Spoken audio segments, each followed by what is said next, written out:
tudo bom?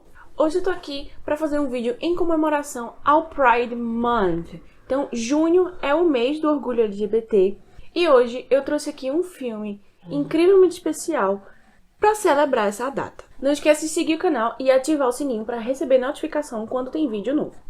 Ammonite, estrelado por Kate Winslet e Saoirse Ronan, conta a história de amor entre duas mulheres ali no início do século XIX. E esse filme, uma coisa que eu quero deixar bem clara, ele não é uma biografia. Sim, Mary Anning e Charlotte existiram, mas não é uma biografia. Então vamos lá. O filme do Francis Lee, ele conta a história da Mary Anning. Em várias entrevistas ele deixou bem claro que ele queria sim contar a história dela. Eu vou falar um pouco dela, tá? Foi uma pessoa extremamente importante, mas como várias outras mulheres da época, não tiveram o seu devido prestígio. E a questão de se houve o relacionamento, se realmente existia um relacionamento amoroso entre a Mary e a Charlotte, não é claro. Até porque, gente, naquela época era muito comum que se escondesse esse tipo de coisa, até porque não se podia. Então, assim, falando um pouco de datas, a Mary Anning, ela nasceu em 1799 e morreu em 1847. E a Charlotte nasceu em 1788 e faleceu em 1869. E aí, o que acontece? O que a gente sabe que é a história? De fato, a Mary Anning e a Charlotte se conheceram. O que a história conta é que elas se tornaram amigas. Questionar se isso existiu mesmo ou não, eu acho que não é o propósito do filme. O próprio diretor deixa claro que ele está contando a história da vida dela pela sua ótica, pelo seu ponto de vista, como ele enxerga. Ele disse: eu não quero fazer uma biografia, então não é uma biografia, tá? Claro que a parte da vida dela, do trabalho, de fato existiu, mas não julguem o filme por, digamos, isso não foi bem assim, isso não foi bem assado, porque essa não é a intenção do filme. Então vamos lá. Quem foi Mary Anning? Mary Anning, ela era uma pessoa extremamente formidável, uma paleontologista. Então, só para dar uma pequena recapitulada aqui na vida dela, ela não tinha, digamos, condições financeiras. Ela veio de uma família extremamente pobre e tudo o que ela aprendeu foi com o seu pai, que morreu quando ela tinha 11 anos. Então, ainda quando ela era criança, pré-adolescente, ela descobriu o seu primeiro fóssil, que foi o que se tornou, digamos, o primeiro ictiosauro. Ela fez incríveis descobertas científicas na época. Porém, além de ser mulher pobre, ela não tinha muito acesso a, digamos, educação naquela época. Então, na região onde ela morava, que era ali em Lyme, de fato, onde foi gravado também o filme, existe um paredão em que lá foram descobertos inúmeros fósseis. Então, o seu pai fazia isso e passou para ela todo o seu conhecimento. E daí ela achava esses fósseis e os vendia. Era a forma dela e sua mãe terem uma renda. Deixando bem claro, assim, que ela foi uma cientista não reconhecida pela sociedade da época. Até porque, de fato, ela era mulher. Então a gente sabe que as mulheres naquela época não tinham muito destaque. E ela vendia esses fósseis que ela encontrava. E os homens, os grandões lá da sociedade geológica da época, tomavam para si.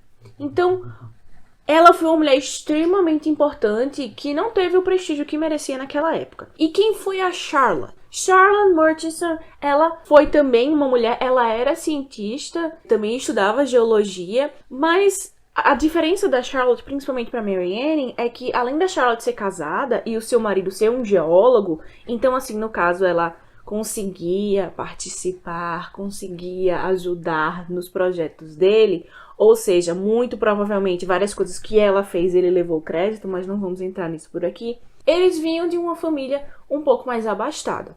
Então, historicamente, esse contexto que nós temos. Só um ponto para deixar, digamos, uma sementinha aí, é que na cena final do filme, o diretor, a própria história, ela te deixa aberta a interpretação de caso as duas tenham ficado juntas ou não. Fica aberto aí para sua interpretação. E só para ter um pouco do contexto de datas, a Charlotte, em 1838, ela se mudou para um outro local lá na Inglaterra, que chama Belgravia, que ela também vinha de uma família rica, herdou uma propriedade, e daí a Mary Ann ainda estava viva. Porém, a Mary, ela morreu em Lyme. Então, assim, muito provavelmente historicamente falando, tá? Isso é o que a gente tem de fatos. Mas, assim, novamente, naquela época era muito comum se esconder em relacionamentos homoafetivos porque não se podia. Então, você fica aí com o que você quiser interpretar da história. Eu fico com a minha versão, que é um final feliz, que é o que eu gosto de imaginar. Então vamos lá, fazer uma sinopse agora desse filme. Como eu já comentei, conta a história de Mary Ann e de Charlotte. No filme a gente vê que a Mary, ela mora com a sua mãe e a Charlotte, ela está ali se recuperando, que eles chamam de melancolia e tal, basicamente uma depressão, tá? Até porque ela acabou de perder um filho e ela tá, claro, sofrendo ali, tendo toda aquela questão do luto. Ela vai pra Lyme ali, digamos, procurando curar a sua melancolia. E eles aproveitam para ir atrás da Mary. Enfim, toda essa sinopse, realmente, o contexto do filme, ele é bem, digamos, próximo da realidade. O marido da Charlotte, ele saiu numa, digamos, turnê. Não turnê, mas numa viagem pela Europa. E como ela estava doente, ela ficou. E aí temos o contexto das duas. O Sr. Murchison pede para que a Mary Ann leve a Charlotte em seus trabalhos. Então, como eu comentei, a Charlotte, ela de fato trabalhou com isso, ela estudou isso. Então, inclusive, se vocês forem pesquisar sobre a vida dela, vocês vão achar vários achados, enfim. E aí é onde as duas, digamos, se conectam. Uma coisa que o filme deixa bem explícito é justamente a questão da pobreza em que a Mary vivia. Isso fica muito claro. O filme, gente, eu já adianto aqui a minha opinião sobre esse filme, um dos filmes mais lindos que eu já vi. Eu não sou uma fã de drama, não costumo curtir ou amar tanto esse estilo de filme, mas esse filme é um filme simplesmente incrível. Então, a gente vê ali bem explícito a questão da pobreza, a sociedade da época, o machismo da sociedade da época, né? Incrustado nas pequenas coisas, sabe? Eu acho que é um filme de detalhes, é um filme que cada ponto tem uma importância, sabe? Tem uma construção, uma história, não é uma coisa assim do nada. Até o relacionamento entre a Mary Ann e a Charlotte é belamente construído. Você vê de fato um sentimento nascer ali entre aquelas duas pessoas. Outra coisa também é a questão do figurino. Claro que, assim, sempre que a gente tem um filme de época, o figurino, ele tem um papel muito mais do que apenas embelezar. Então, por exemplo, a questão do corpete, da Mary Ann não usar um corpete. A Kate Winslet, ela deu várias entrevistas falando sobre esse filme e eu adianto que ela tá maravilhosa como Mary. Justamente a gente consegue enxergar as nuances de cada personagem através de suas vestimentas, de suas roupas. Por exemplo, Francis, ele falou sobre isso, sobre a questão das cores. A Mary, ela foca principalmente numa paleta fria. Ela usa roupas azuis, cinzas, uma paleta bem, digamos, fixa, de cores muito frias e de roupas bem mais práticas. Então ela usa calças por baixo para ela poder cavar e achar os seus fósseis. Ela não usa um corpete.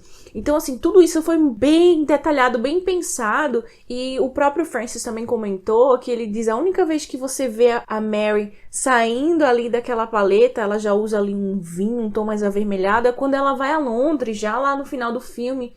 E aí ela já tá, digamos, apaixonada. Então, tudo isso é importante no filme. É um filme que requer a sua atenção. E com certeza, se você a der, você não vai se desapontar. Enquanto a Mary, ela tem, digamos, essa coisa mais fria, a gente também vê isso na Charlotte. Ela começa no luto, então você vê muito preto, muito tecido pesado, que reflete a própria, digamos, o próprio sentimento da personagem. E ao decorrer do filme a gente vê isso ficando bem mais leve, bem mais claro, bem mais sutil, ao decorrer também em que o relacionamento das duas vai mudando. Outra coisa muito importante é a trilha sonora, não só em termos de música, mas em termos principalmente de som ambiente. O filme ele tem inúmeras cenas gravadas ao ar livre, então na praia, E o trabalho de som desse filme foi bem extenso e muito, muito bem feito. Então você tem dezenas de ventos diferentes, de atmosferas diferentes. E isso faz diferença. Todo esse som atmosférico, toda a carga, digamos assim, influencia no sentimento que eles passam pra gente. Até porque grande parte do relacionamento das duas vai crescendo justamente ali na praia, enquanto a Marianne está trabalhando. E aí, falando do relacionamento das duas. Quando você tem um filme, um romance LGBT, principalmente um romance entre duas mulheres, fica muito complicado da gente falar, porque uma grande parte desses filmes, ele traz um sexismo muito intrínseco, ele traz, digamos, uma sexualização muito exacerbada, algumas coisas um pouco desnecessárias. E esse filme cria o relacionamento das duas de uma forma tão... é uma coisa tão bonita, uma coisa tão natural. De novo, eu até fico sem ar a falar desse filme, porque me emocionou bastante, eu achei um filme lindíssimo. A própria Kate, ela comentou numa entrevista que pra ela esse papel foi muito interessante porque ela teve um olhar, digamos, de uma paixão, ela teve um olhar de uma mulher diferente, ela falou muito desse papel de representar a Marianne, da importância que foi pra ela, não apenas pela pessoa que ela foi cientificamente, mas justamente pela questão de o que uma personagem como ela pode trazer pra sociedade atual. E aí eu também não preciso dizer que a Saoirse tá incrível como Charlotte. Obviamente, tudo que aquela mulher bota o dedo vira uma obra de arte. E assim, o relacionamento das duas, novamente, não fica uma coisa forçada. Você não tem um sentimento de forçação ou um sentimento de exagero. É um sentimento puro. Sabe aquele amor puro que nasce? É muito isso que você tem e você se apaixona também junto com elas. Uma coisa também muito importante são as questões da cena de sexo, que também foram belamente coreografadas, e esse é um dos maiores problemas em filmes que você tem um romance homossexual, principalmente um romance lésbico, porque muitas vezes as cenas ficam, sabe, aquela coisa desnecessária? E não é o caso desse filme. A Kate também falou disso. Ela deixou bem claro que ela e a Saoirse fizeram questão de coreografar essa cena e de fazer da maneira correta. Ela até disse assim, as mulheres sabem o que as mulheres querem. Então, é uma cena bonita, é uma cena bem feita e não é uma cena, sabe, digamos, pra homem ver. Não é. Então, não é, digamos, um pornô, que é o que acontece com muitos filmes. Tem outros exemplos que eu tenho certeza que você sabe do que eu tô falando, em que o filme ele meio que se perde ali no meio, justamente por causa desse cunho sexual. E não é o que o filme traz.